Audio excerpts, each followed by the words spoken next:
Second. Yep, you can click back into the Zoom window. And we are live. I will See how it verify says. any second. Live, and it has recording, so you should be good to go.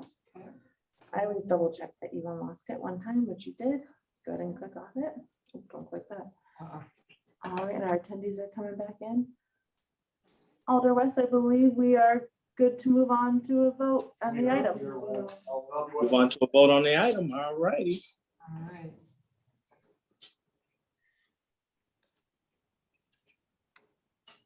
Now you can read the line item, I guess. All right. All right, so communication sponsored by Alder Taft on behalf of the city attorney, requesting the city attorney meet with the Finance and Personnel Committee concerning litigation in which the city is involved, specifically Gilliam versus City of Racine, Racine County Circuit Court, case number 21 CV 755. Staff recommendation is to approve the negotiated settlement as presented. Physical note is to approve the settlement. All right. Move to approve as presented in closed session. Second the motion. All right, approved by Alder Tate and seconded by Alder Pete. All right, all those in favor, say aye. Aye. Aye. Aye. All those opposed, say no. All right, motion carries.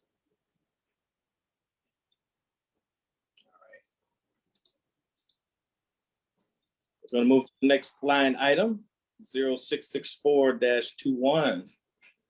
Communication sponsored by Alder Taft on behalf of the benefits manager, requesting approval of benefits broker and consulting services as solicited by official notice 3-2021, and the permission to enter into professional services contract with Hayes Companies Incorporated. So we have a couple of members and attendees from Hayes and Company. I believe Julie and Ryan are from Hayes and Company. We also have Amelia Lean here, our benefits manager. All right, who would like to speak to the line item first? Yes, good evening. My name is Amelia Leon and I'm the benefits manager for the city of Racine. And I want to thank you for letting me present on this item tonight. This is official notice number 3-2021. And on May 17th of this year, the city published a request for proposal for benefits broker and consulting services, both online and in the newspaper. Bids were due in June and we received 3 bids. And the quotes for these 3 bids are listed in the memo that is attached to this item.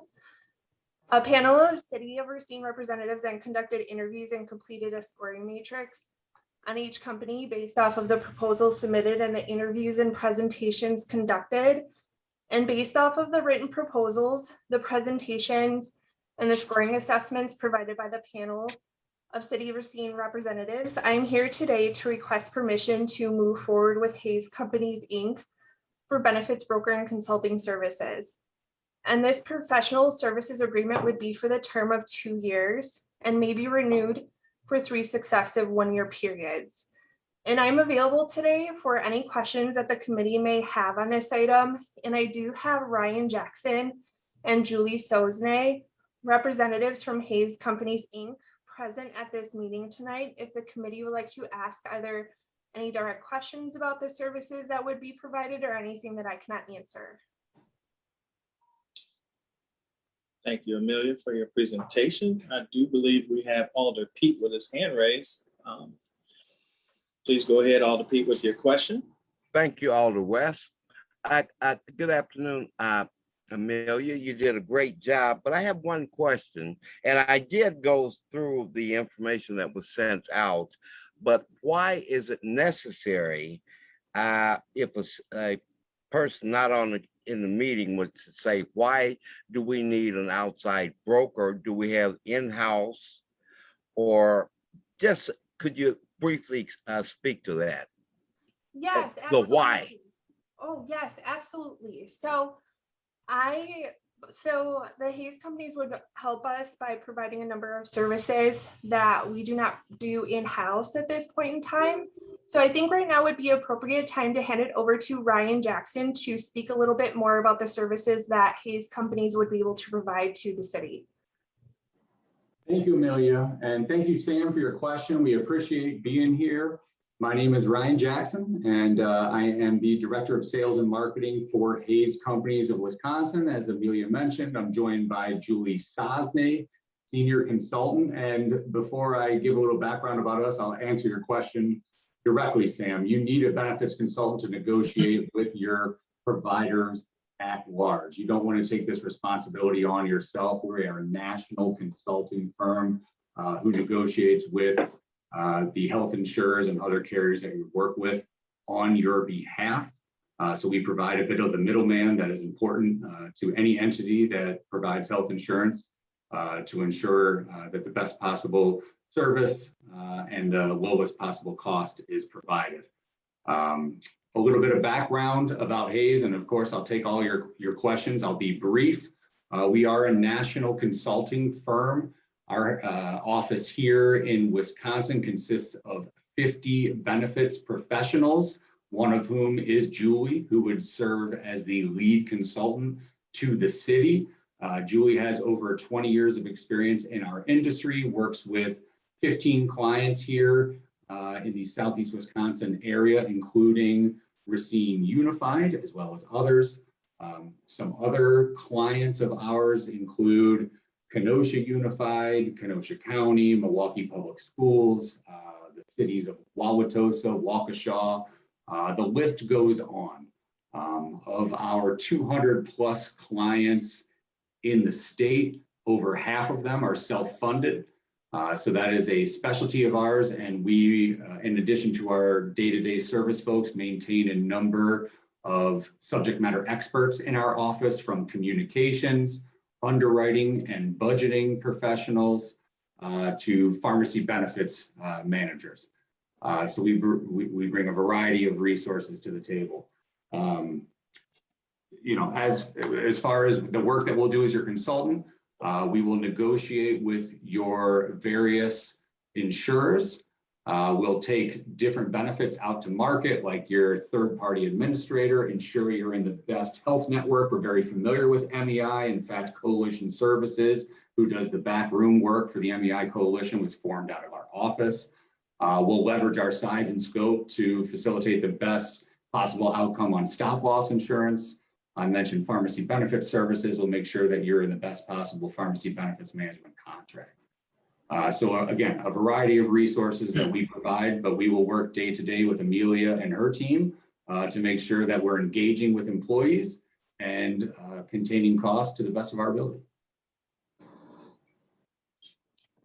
Thank you very much, Mr. Jackson. Any other discussion?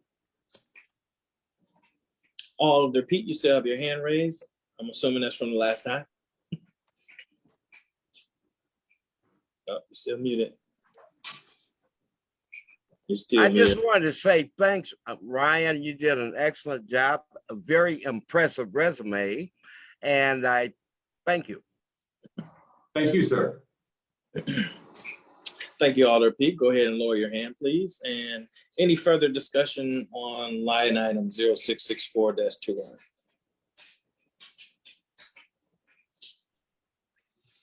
All right, seeing none, I'll entertain a motion right now for that line item 0664-21.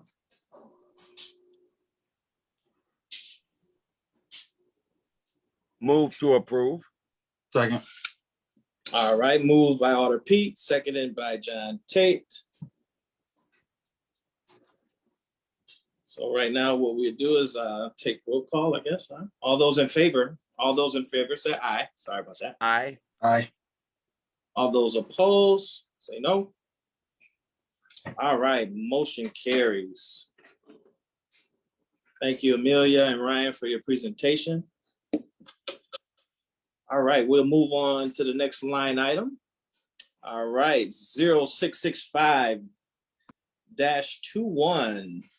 Communication sponsored by Alder Taft requesting to allow Brad Bygott, excuse me if I butchered the name, of RW Bird to present the proposed issuance of NANS non-anticipation notes to fund the budgeted 2021 capital projects and equipment replacement. Staff recommendation is to authorize the issuance and sale of note anticipation notes in an amount of approximately $15,205,000 for the city's 2021 short and long-term capital borrowing. Physical note, long-term capital projects of $11,779,000 and equipment of 3.4 have been approved and budgeted in 2021 through this borrower. So who do we have today to speak on this line item? So Brad is here today to speak on this line item. So Brad, you can go ahead. Okay, thank you. And I'm Brad Vigut with Baird, serving as underwriter for this issuance for the city. As was mentioned, for the two sets of projects, the long-term and the short-term projects that were already approved and budgeted for 2021, the issuance, the projects would be funded with the issuance of a note anticipation note of $15,205,000. Now, this is a short-term note in anticipation of a long-term borrowing that would take place later this year. It would take place in the fourth quarter, and that long-term financing then would be locked in over a 14-year period. We would be back, I would be back in front of the committee later this year to get approval on that long-term financing. So in your packet tonight, we're not showing the long-term repayment structure, but we're really just addressing the short-term interim note. The note anticipation note would be scheduled to mature in April of 2022. However, it has a call feature, December 17th. That means that's the first that the city can call and repay that note anticipation note. And that's exactly what we plan to do. The long-term plan has the financing closing December 17th to lock in rates long-term. In terms of the short-term rates and the note anticipation note, it's estimated at 1.78%. I'm being a little conservative there. Rates would be a little bit lower if we locked in, today, but we're still about a week away. The timeline calls for with the committee's authorization today, this would be in front of the full council to finalize the interest rate on the note anticipation note on September 7th. So the funds close then September 28th. So that's the date that the funds would be wired to the city and be available for the projects and for construction and for equipment acquisition. So I'd be certainly glad to go into more detail or answer any questions that anyone has. Thank you, Brad, for that presentation. All right, I see Alder Pete has a question for you, Brad. Go ahead, Alder Pete, with your question. Hello, Brad. Welcome. First of all, I understand very well. You did an eloquent job. But my question would be, again, when we're dealing with finance, we're dealing with uncertainties as well. So what would happen? Would the short-term note be affected if there were some problems or issues with the long-term financing? Could the short term be renewed, or would we go back to square one? Yeah, that's really the reason that we have a maturity date, a final payment due date in April of next year. Our plan is to lock in the long-term financing and close by December. If there would be some market disruption or some reason we can't get that long-term locked in December, we can try again in January, February, March. So we've built in that cushion, so to speak, in case there is a market disruption that we can get things finalized before the maturity date of the note anticipation note.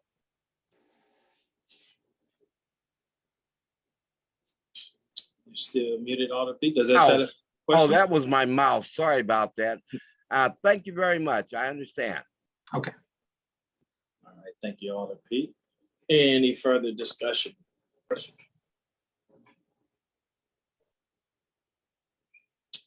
Any further discussion on line item 0665-21? All right. Seeing none, I'll entertain a motion right now for that line item 0665-21. Move to approve. Second. All right, moved by Alder Tate, seconded by Alder Pete. All right, those in favor, say aye. Aye. Those opposed, say no. All right, motion passes. Thank you, Brad, for your presentation, sir.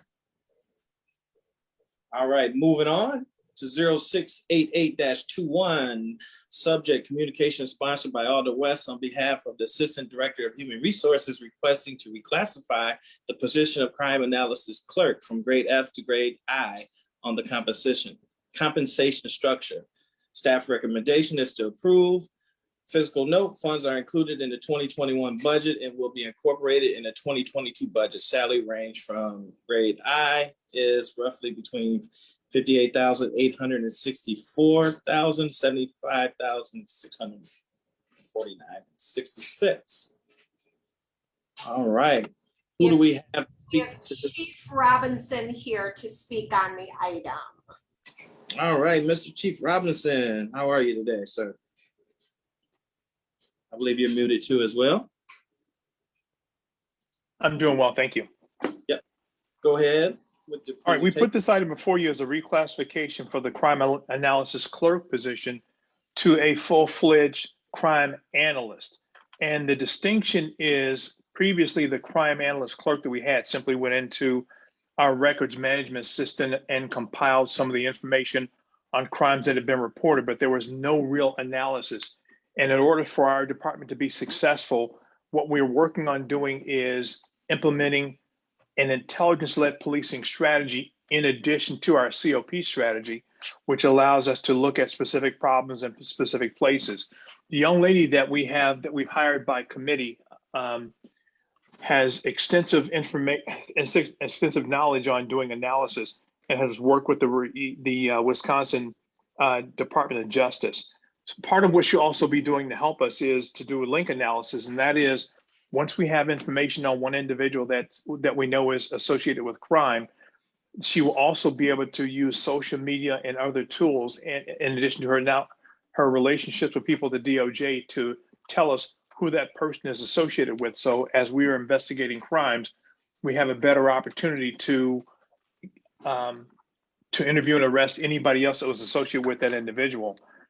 Additionally, one of the things she did recently was when there was a bank robbery, she used just a little bit of information, was able to query social media and help identify the people that have fled through the cornfield.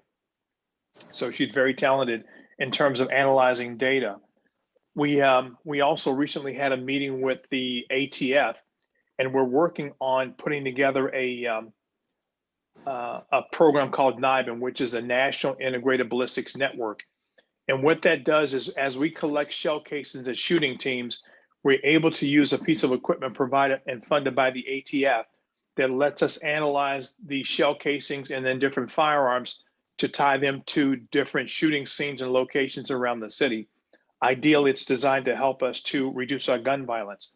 She also has extensive grant writing experience, which our clerk did not have, and that will allow us to apply for grant funds in areas that we'd like to implement programs, projects, and equipment that won't burden the city itself. For instance, my idea and the most effective way of using the NIBIN machine, which we've been approved for, is to be able to apply for grant money to get shot spotter technology, which are acoustic microphones that help us to hone in on specific areas where shots have been fired and allow officers to get there faster. In my experience of working with ShotSpotter in Cincinnati, what we discovered is for each call for service that we have, what we discovered once we implemented ShotSpotter was that people become immune to shots being fired in the neighborhood, and 70% of the shots were fired had never been called on. So we were finding shell casings and guns in areas that never got reported. So I've also recently implemented a crime analysis project that's systematic called RCAT, which is Racine Crime Analysis and Trends. And she will be instrumental in taking a look at helping us to drill down into the data to find trends on burglaries, homicides, shootings, to find any commonalities to help to lead and create an intelligence product for our general investigators, our personal crimes investigators, our SI unit, and our drug unit. So that kind of skill is in high demand, and we want to make sure that we were able to retain her for several years to come.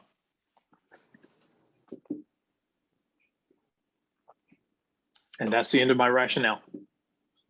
All right, thank you, Chief. Robinson. I know I had sponsored this line item, and I definitely understand how important this position is to the police department. I'm sure it's happening all over the district, but especially in the 8th district, we're having we're having an uptick in crime and shootings in our area.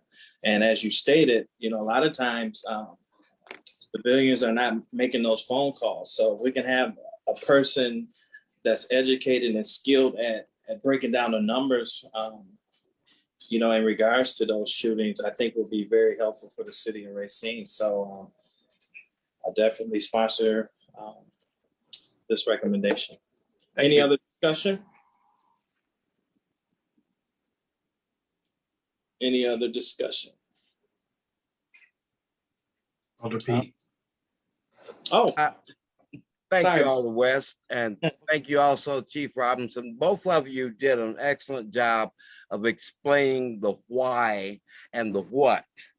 I wanted to comment because between Ring and other technologies, I constantly get information such as, was that a gunshot? Did you hear that? The citizens are not sure, and I think it's a good idea, and I support the program. Thank you. Thank you.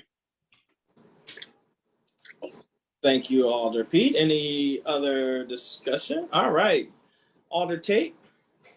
Thank you, Mr. Vice Chair.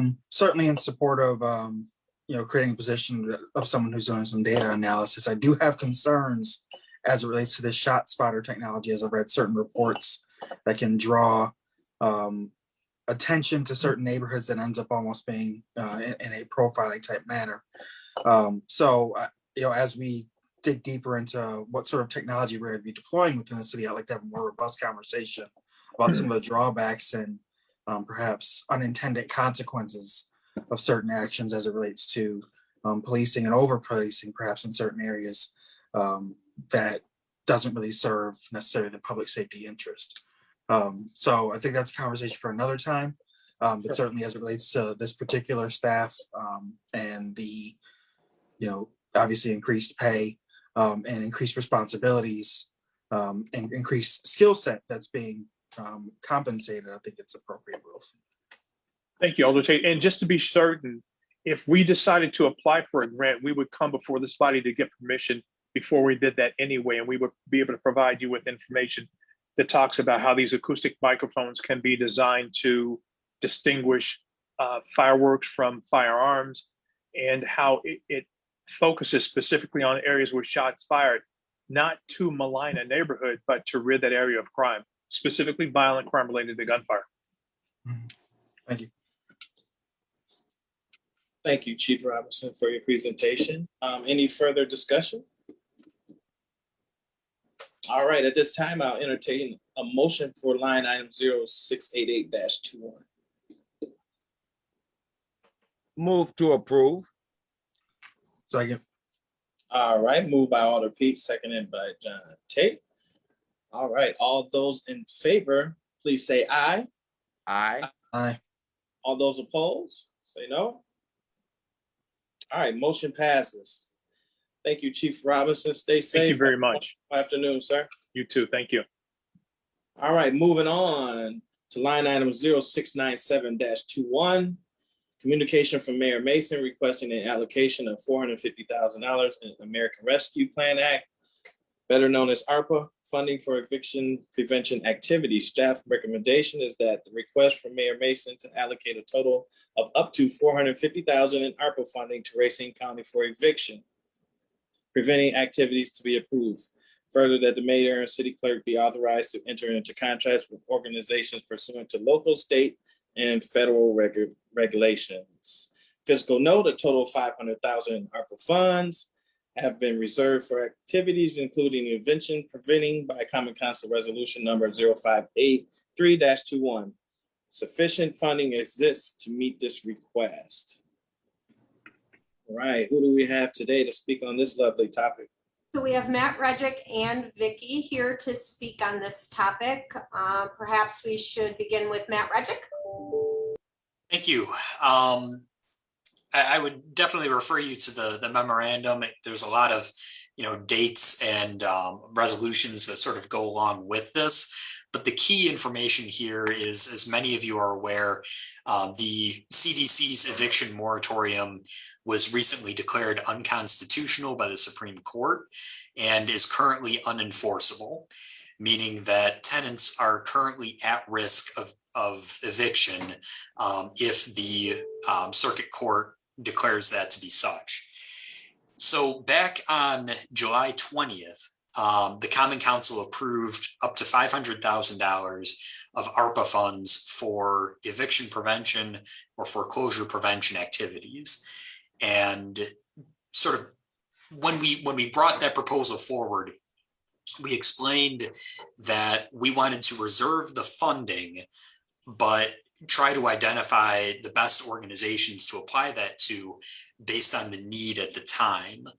And going back to our most recent federal funds request for proposals process for CDBG coronavirus funds, we are actually recommending $450,000 of the ARPA funds be allocated to Racine County's Here to Help program. They were also allocated $217,000 of the CDBG CV funds, and they've currently spent 70% of the funds that they've allocated for rent assistance. Some of the funds that they've been allocated through CDBG also go to services and soft costs, but of the costs that they have budgeted for rent assistance, there's only 30% of that award left. So combined with that and the likely uptick in need due to the removal of the eviction moratorium, staff are recommending that up to $450,000 of the ARPA funds that had originally been set aside for eviction prevention and foreclosure prevention activities be allocated to Racine County for eviction prevention activities. And I will defer to Vicki or Paul if they would like to chime in on that.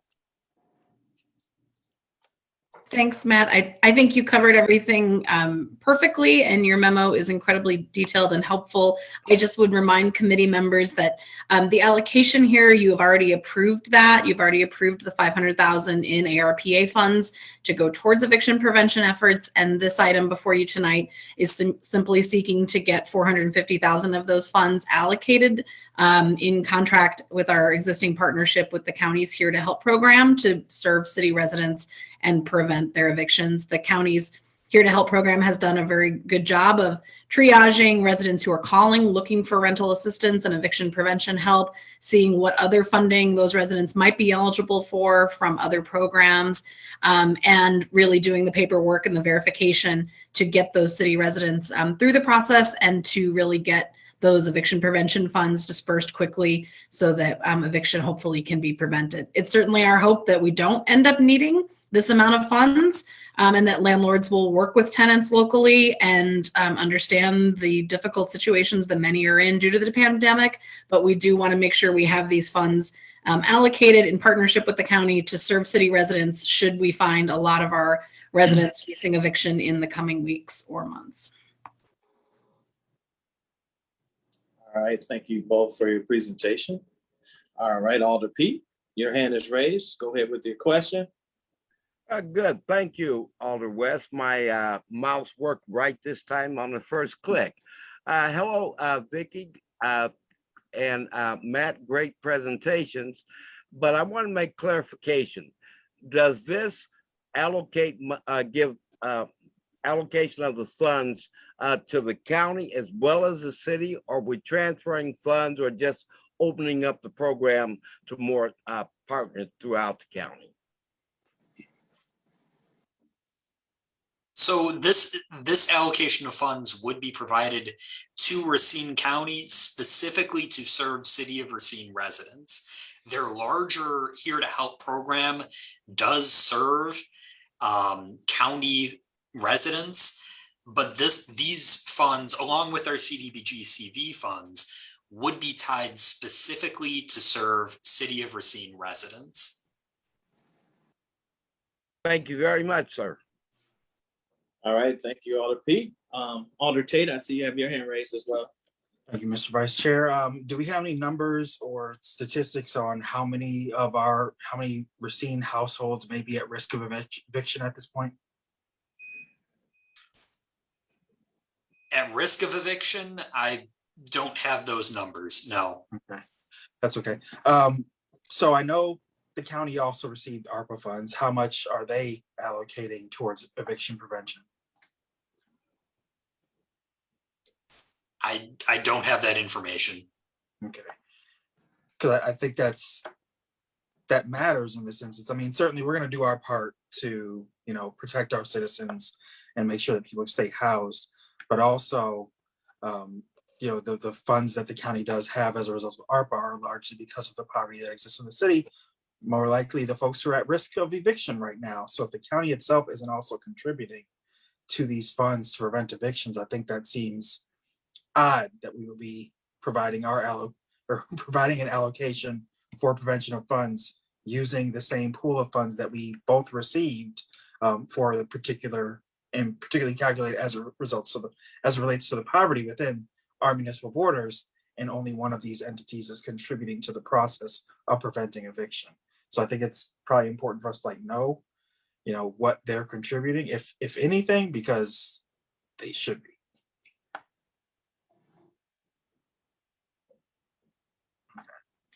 All right, Matt or Vicky, can you answer that? I mean, as Matt said, I don't know yet that the county has made determinations on what they're doing with all of their ARPA funds. I think President Tate, that certainly is something is a concern that we can share with the county as we continue this work on preventing evictions, to make sure they have heard that at least the president of our council would certainly like to know what they are spending on eviction prevention and how they are financially supporting these efforts to ensure tenants get help during these times. So we can certainly raise that with them, but I don't know at this time what they're allocating specifically. I don't know that they've made much of that public yet. All right, and I see the memo that they've helped, I think, 57 households avoid eviction, I think, during this period since the beginning of 2021. And you had said how much have they expended already, or of what was previously discussed? They've expended 70% of what's been allocated. It's about $80,000. 80,000, okay. All right. So the total that they had then was what, roughly 110, 115,000? That's right. Okay. And how I know you mentioned some of it went towards administrative costs, but how much went to direct payments for landlords and tenants? That is that 80,000 that's currently been spent. Okay, so how much then went towards administrative costs? The balance. So could you just say what those numbers are, please? That it would be about 100,000 that's allocated to administration and soft costs and services. Okay, so about 20K for administrative, 80K for services. So if we're sending what, 450,000, is that what I read, to the county? That's right. All right. So we're expecting, if things remain consistent, 80% of that to go to directly to residents and landlords for eviction prevention. Okay. I mean, if things remain consistent as far as that percentage. That's Yes? correct. And that can be changed also. All right. I guess just, this isn't necessarily a piece about whether we should or shouldn't be allocating these funds. We should. My question is, are we subsidizing another governmental entity's operations when we're struggling to, pay for our own, as opposed to, and obviously it would be some startup costs and initiation costs if we were to do this in-house, but I do want us to be as judicious as possible, particularly if that other entity isn't necessarily contributing their portion of their allocation to these same efforts. So I think those are questions that just need to really be addressed. Understood. Thank you. Thank you very much. Ms. Molly Alderwoman Jones, you have your hand raised. Please proceed. Thank you, Mr. Chair. I just have a quick question. were there any other agencies besides the county that could distribute this money to the renters or the landlord? So there were a number of agencies that applied to our notice of funding availability, through which the CDBG funds were allocated.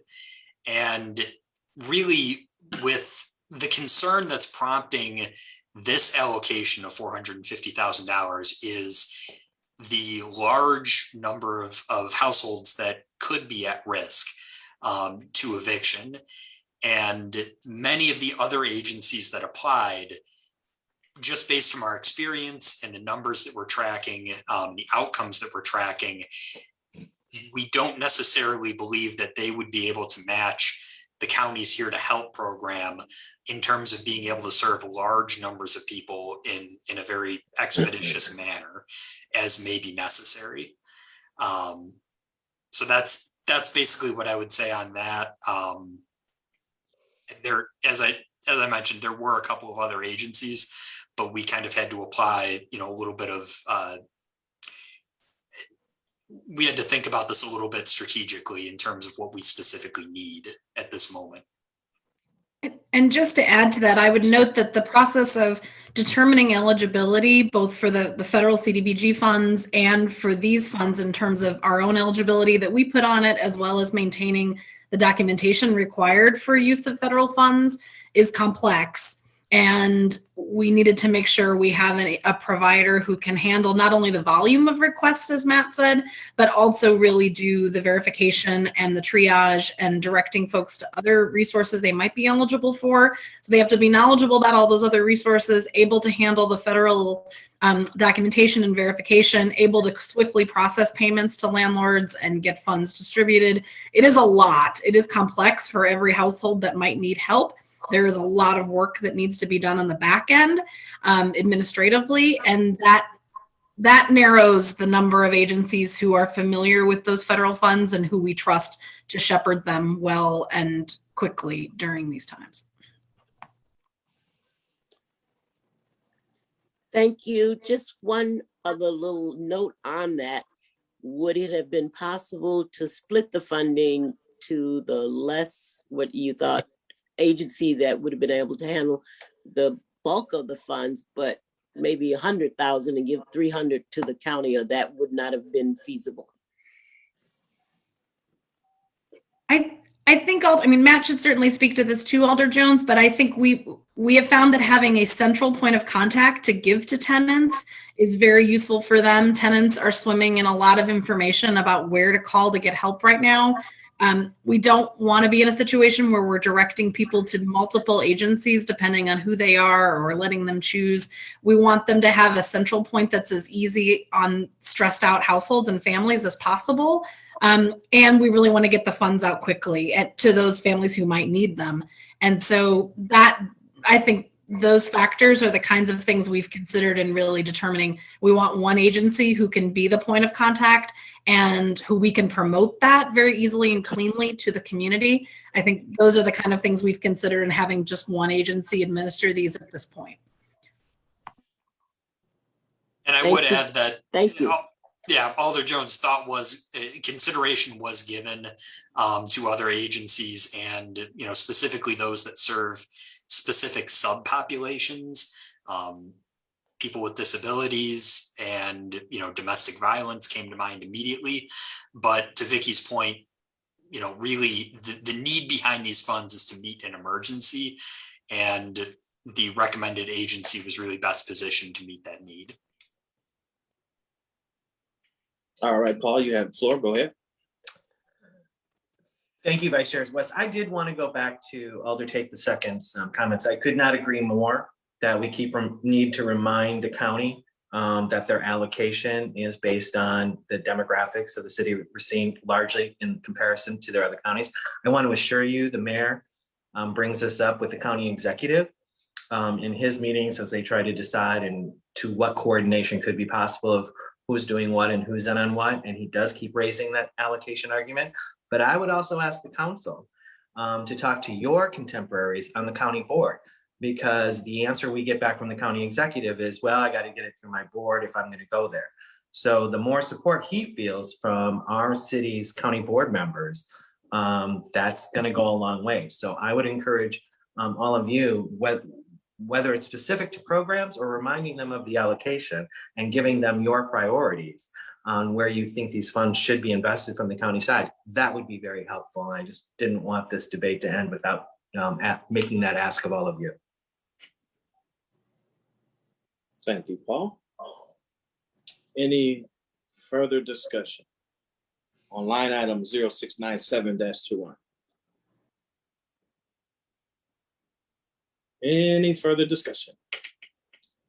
All right, seeing none, I will entertain a motion for line item 0697-21, please.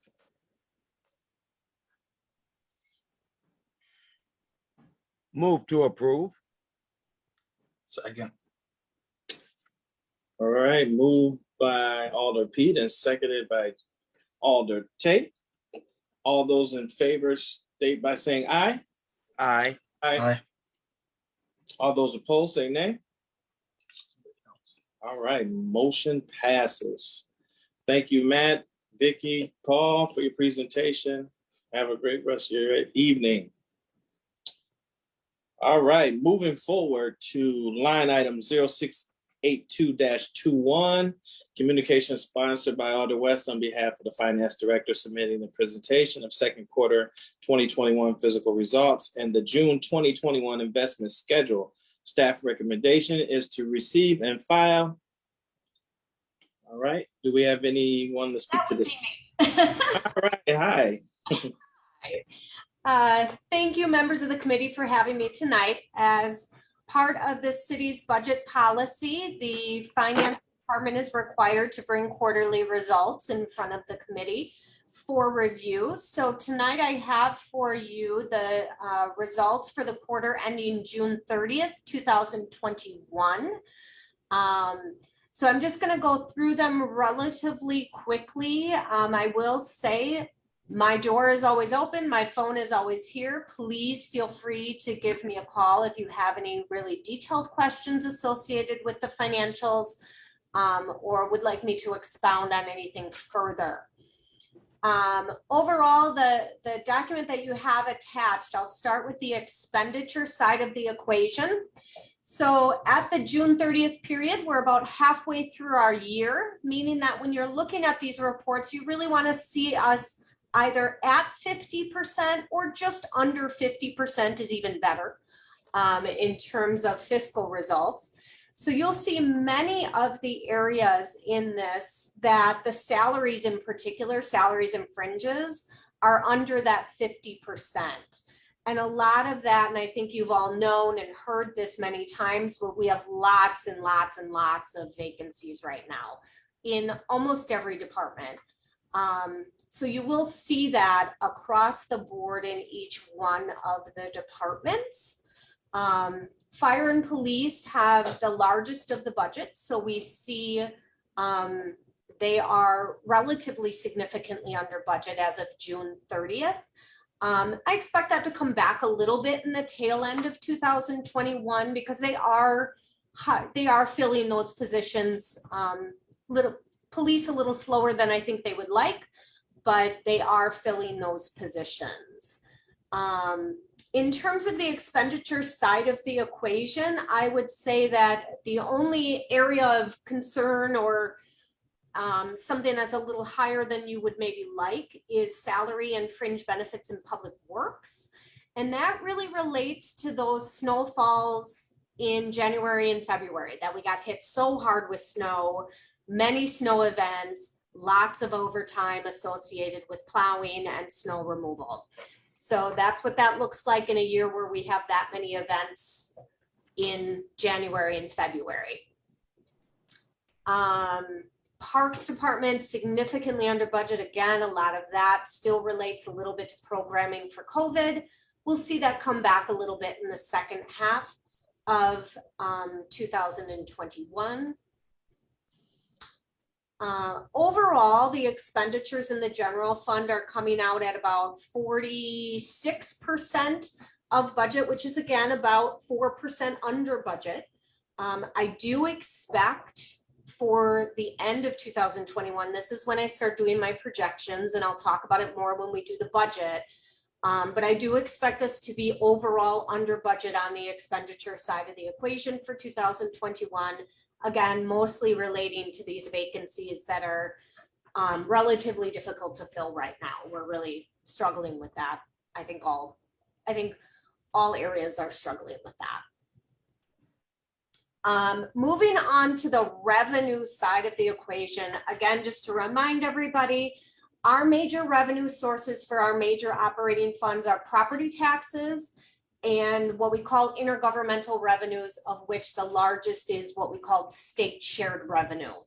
So in those two areas, property taxes, we get almost 100% of our property taxes right away in January, that first period of the year. So you'll see that right away at 100%. That's normal.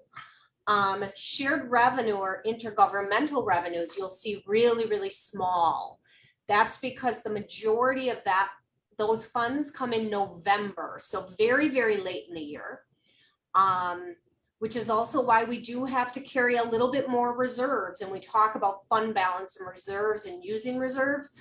The reason why we have to have reserves on hand is because we don't get our shared revenue until November, but we have to pay salaries every bi-weekly period.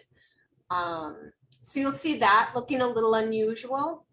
Other than that, everything else looks pretty good. You know, we're seeing building permits higher than we have in the past, which is a great thing for the city of Racine. We've talked about development a few times in these meetings, so that's a good thing to see. When we budgeted 2021, we were pretty conservative on the revenues for licenses, permits, fines, and forfeitures, because we didn't know about the COVID effect and what was still going to occur in 2021. So we're looking pretty good on our fines and forfeitures and our license and permits. So I'm pretty pleased on the revenue side of the equation so far. Moving on to our second largest fund at this time is the health insurance fund. I always like to talk about this one. Again, on the expense side of the equation, which is the very top of the page, you'll see we're at about 38% of expenses. So we are way under budget again on healthcare expenses, which is mostly because of COVID, to be honest with you, but also because of some really, really hard decisions that this council made a couple years ago relating to that high deductible health plan. We're still having a hard time figuring out whether this is a result of the high deductible health plan or a result of COVID. For 2021, I think it's a little bit more of a mix. We see a lot more people going back to their regular doctors, getting their regular visits, having their procedures done. But most certainly we do see a reduction in health claims as well as prescription claims moving into 2021. I expect that to result in net expenses being under budget again in 2021. On the revenue side of the equation in healthcare, we have the majority just gets allocated to the other departments. That's what interdepartmental charges is. But we have employee contributions, we have retiree contributions. Employee contributions are a little bit under what I budgeted, and that's mostly because we had quite a few people come off of our healthcare and move on to perhaps their partner's healthcare rather than City of Racine's healthcare, mostly because of the high deductible health plan, I would imagine. But overall, I would perceive for 2021 that the health insurance fund will have positive results and will add to their fund balance. And then we'll talk about how that gets reappropriated in the for the 2022 budget and moving forward. So those are our two major funds that I report on. Going forward, as we budget, as the Common Council budgets the rescue plan, that will be something else that I will add to our quarterly reports so that you guys can see what's being appropriated, what's being spent on the rescue plan, because that will be our third largest fund in the City of Racine at that point. Any questions on those two before I get into the investment summary?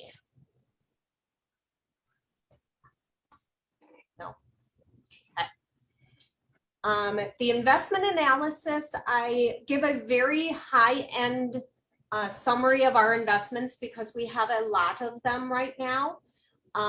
We have a couple of new money market accounts associated with the rescue funds. So you'll see that kind of down at the bottom. In general, interest rates are really, really, really, really low right now, both for investment interest and on the other side, our debt interest rates are very low as well. You'll see things in these blended average interest rate of even 1.31. That is a remarkably high interest rate for our environment right now. But that's because we have investments that are locked in for like an 8-year period of time. We can't lock in all our cash that long of a period of time. So some of our cash needs to remain liquid, as I said, because our shared revenue comes so late in the year, we need that liquid cash to pay regular operating expenses. So I watch that and watch how to invest that and to try to keep that interest rate obviously as high as we possibly can and return on our money as high as we possibly can. Any questions on that? Okay, that's all I have for you. Thank you, Ms. Kathleen. All right, any further discussion?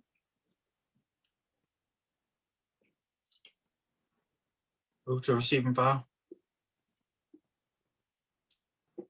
Second? All right, so moved by Alder Tate, seconded by Alder West. All those in favor, say aye. Aye. Aye. Aye. All those opposed, say nay. All right, motion passes. And I believe that exhausts our agenda for the day. Thank you for being patient with me and hope you all enjoy the rest of your week. Thank you. Thanks, all. Have a great evening. Have a good one.